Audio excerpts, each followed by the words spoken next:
A developing story this morning. 7 people working with the World Central Kitchen have been killed by an airstrike in Gaza. The group was unloading hundreds of tons of food and supplies before the strike. And Trey Yanks is in Tel Aviv right now with the very latest for us. Good morning to you, Trey. Anita, good morning. A tragic update out of the Gaza Strip. Nearly 180 days into the war between Israel and Hamas. Overnight, there were a series of strikes that took place along the Al-Rashid Road. This is a road that runs from the northern part to the southern part of Gaza. These workers from the World Central Kitchen had just delivered aid to the central part of the Gaza Strip. When the explosions took place, there was graphic video circulating online last night showing their bodies at the Al-Aqsa Martyrs Hospital in the central part of Gaza.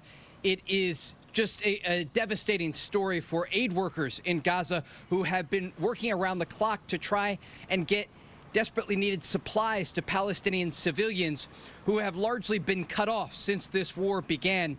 We do understand that the Israeli military reached out to Jose Andres, the head of the World Central Kitchen, after this incident took place. We've also heard today from Daniel Hagari, the top spokesperson for the Israeli military, and Israeli Prime Minister Benjamin Netanyahu. They are calling this a tragic incident. They say it was not a deliberate strike that took place, and they are also launching an independent third-party investigation to try and understand what exactly went wrong.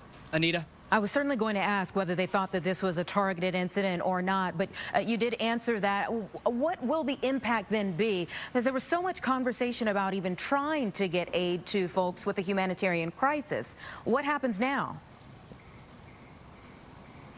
It's a great question, and it's really up in the air because the World Central Kitchen was one of the main bodies responsible for getting aid into the hands of Palestinian civilians. There's more than 2 million people inside Gaza, and other than one large sea delivery and the continuous trickle of aid trucks that make it to especially the northern part of the Strip, Palestinians have had to rely on these airdrops that were conducted by the Jordanians and the Americans and the World Central Kitchen that just developed a jetty, a small port where they were able to deliver a small amount of aid to these Palestinians.